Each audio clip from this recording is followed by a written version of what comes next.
But if you're gonna be on exogenous hormones, especially stuff that comes out of some random person's bathtub, if you're morbidly obese with muscle yourself, okay, if you're a power lifter who stays 25% plus body fat all year for your levers, you have no room to lecture anybody about health at every size. You fall into the same camp. You might look cooler, you might be able to lift way more weight, you're still not healthy, bro.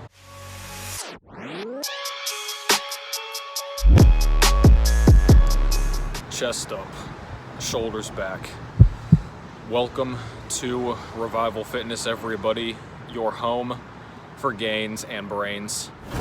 It's laundry day again, kids, so it means I'm out here. I didn't drive to the laundromat today. I walked to get some extra cardio in. Officially 8 weeks out as of today, I think. Yeah, this stinks, man. I'm tired of this. I should have never signed up for this show. This is not fun at all. It'll make good content, but I'm tired of this. I don't know how people do this over and over. I don't. I truly don't. This is psychotic. I live on that stationary bike, man. And we'll also see how long I can sit here and talk without getting interrupted by a homeless person. So I guess start the timer. But today we're going to talk about something that came up recently. You guys have probably seen the recent cover of Sports Illustrated with, I need to research who it is. It's some woman who's like kind of overweight. I don't know if she's technically obese, whatever, but it's some heavier type woman.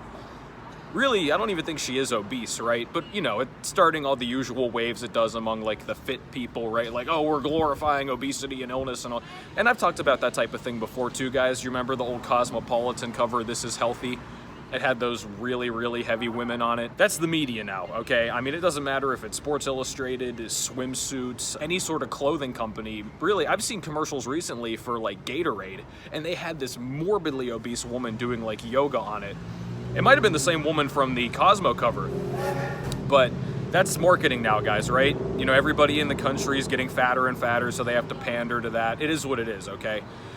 There's not much we can really say anymore that hasn't been said already. That's just how media and marketing works. They're gonna pander to who they need to pander to, all right? So it is what it is. And you guys know I tend to make people angry on the internet pretty easily. Something that does not get talked about enough in the whole kind of health at every size debate is the fact that the modern fitness industry, if you ask me, is just as guilty as the generic fat population of health at every size. And you could even say fitness to an extent. Now, if you guys are newer to this channel, I put up a video, this was a number of months ago, I'll put it in the pinned comment, called How the Terms Health and Fitness Lost All Meaning. That's kind of a precursor to this video, so check that one out too. Because when you say fitness industry, what does that really mean? Supplements, people on tons and tons of juice, excessive exercise a lot of the time, whether it's lifting or marathon running, whatever, it's really exercise to a point that it's definitely not healthy. And by the way, this is not demonizing PEDs before the noble natties start marching and stuff. You'll go on these pages, you'll see these massive dudes on, I mean, probably grams and grams of gear talking about, oh, a healthy lifestyle, this and that. I'm not trying to take a shot here because I like Elite FTS. I like Stan Efferding too for the most part. But I saw a video from Elite FTS. It was Dave Tate and Stan Efferding. And the title was something like, Stan Efferding says do this to be jacked, lean, and healthy. And it's like, bro, Stan Efferding has been on massive doses of gear for what, decades? And you're gonna talk to me about health? And the hashtags will be like hashtag healthy living, hashtag stay healthy, hashtag health conscious, all this stuff. And it's like, health conscious? 2 grams of gear every week for 5 to 10 consecutive years, health conscious? I don't know about that one, cowboy. You might wanna get back on your horse and go to another town with that. And like I've said a lot on this channel, guys, this does not only apply to the massive hulking bodybuilders, okay, or like powerlifters who are excessively overweight. If you're one of these people, and we see a million of them on social media, one of these guys who's sub 10% all year, Athlete X, right? This guy's 7% body fat all year, in his 40s for numerous years, a decade plus. Oh, he's natural though, because he's not that big. Right, because we all know that, I mean, people in general, especially guys in their 30s and 40s, can maintain that level of rippedness all the time without serious hormonal or performance problems. Absolutely, bro. Some of y'all are so clueless, man, it's insane. Being that ripped all the time is not healthy. That's not conducive to health. If you're gonna be on a bunch of exogenous hormones, and by the way, the natural guys, natural, right? They're not immune. We're going to talk about that in a minute. But if you're going to be on exogenous hormones, especially stuff that comes out of some random person's bathtub, you can't come on here and lecture anybody about health. You don't care about your health.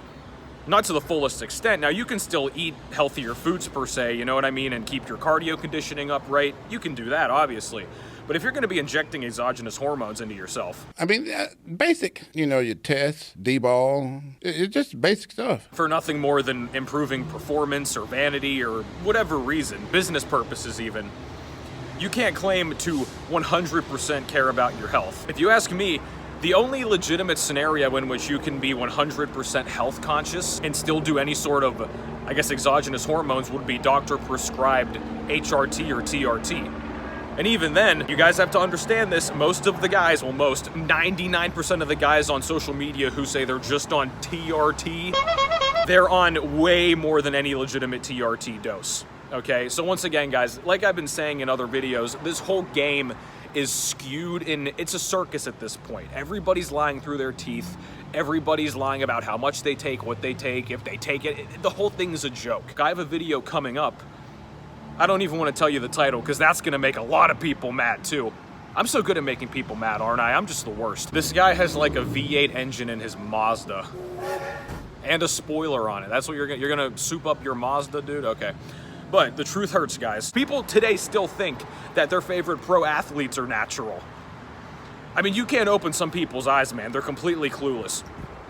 It's ridiculous. Like I said, also too, the issue can never fully be discussed with transparency due to legal reasons, social reasons, and once again, you noble natties who browbeat everybody and virtue signal and all this stuff, you're one of the biggest reasons for that, so it's not going to improve. But that's another interesting discrepancy, right? Once you get to the point where you're, people will call it the natural limit, whatever range that is, basically, if you're at the point where you're morbidly obese, or I guess even just generally obese, even if it's muscle mass, or mostly muscle mass, that's still not fully healthy for the body.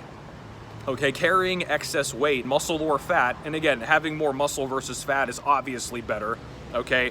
But at a certain point, neither one is ideal. I myself don't pretend to be this ultimate health purist.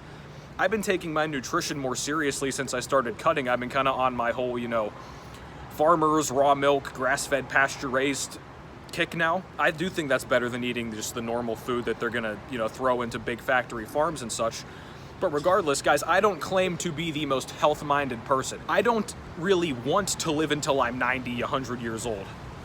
At least at this point in my life, I don't care. So that's one of the trade-offs we make when we go into hardcore fitness, guys, right? If you're serious about this, again, I don't care if you compete, if you're recreational, whatever it is, if you're hell-bent on fitness in every single possible way and you're constantly training, putting your body under this stress, you're hurt, you're eating tons and tons of food, you're shredding down to extreme levels, you're perma-bulking, bloat maxing, whatever, you cannot claim to take your health as the pinnacle of your life. You can care about it, absolutely. I say I care about it, definitely. But you can't say it's the pinnacle of your existence. Once you go hardcore into fitness, that goes out the window. So if you're a recreational lifter, just a general exerciser, I know that short I made too made you all get triggered, right? You're not an athlete just because you lift. Yes, I am. No, you're not, dude. Get over it. An athlete is somebody who is proficient in exercise, according to Merriam-Webster. Okay, so you're talking that all of the old ladies in the spin class, because they're proficient at spinning, they're athletes? Get real, dude. Grow up. That definition sucks and you know it. If you are a recreational lifter, you have more variance because you don't have to get excessively lean. You don't have to bulk up over and over and over. But that leads into the next point I want to talk about, because we've been talking a lot in this video about the people who do gear. This is what people are going to say in the comments. I can already see it coming. I've heard them say it before. Well, this is why natural bodybuilding is the key to health and all this stuff. Like I said, if you're a recreational lifter, sure, I'd say you could do that. But if you are competing in bodybuilding, once again, if you're stepping on a stage, shredding down below 10% body fat, especially over and over and over, I don't care if you do it naturally or enhanced, that's not healthy. I don't care if you're natural. Cutting down that lean is not health related at all. There's no reason to ever do that. You could even make the argument that if you're gonna shred excessively over and over, it's healthier to do it on gear, because you at least have the hormonal assistance. But even if you are a natural bodybuilder, an actual natural, not, social media natural, cutting down that excessively is not health related, okay? Well, I'm natural, I would never take the sauce, and I am the pinnacle of health. Is that you in these pictures at 8% body fat? Yeah, that's me. Yeah, you don't fully care about health, dude. It is what it is, man. Like I said, there's nothing wrong with that. Just be honest with yourself about it.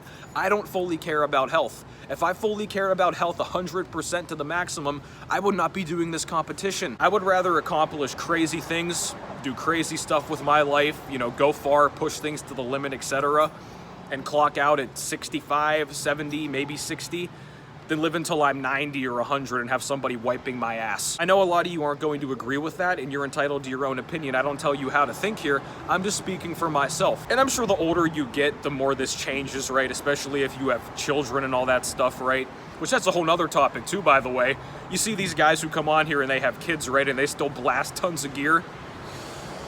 I don't know, man, that's pretty irresponsible if you ask me. Do either one of these people, are they really going to have significantly better long-term health outcomes? You compare somebody who competes in the IFBB, who's obese with muscle on a bunch of gear, versus some overweight or obese woman on the cover of Sports Illustrated or some other goofy magazine. Is either one of them tangibly going to have a better long-term health outcome? You may think the bodybuilder looks cooler, I'd agree with you, but is it really tangibly better long-term? No, I don't think so. I think you can make the argument, right? You see all these bodybuilders dying young and everything. It's like, you can make the argument a lot of obese people, even if they only live 5 or 10 years longer, they're still living longer, I guess, right?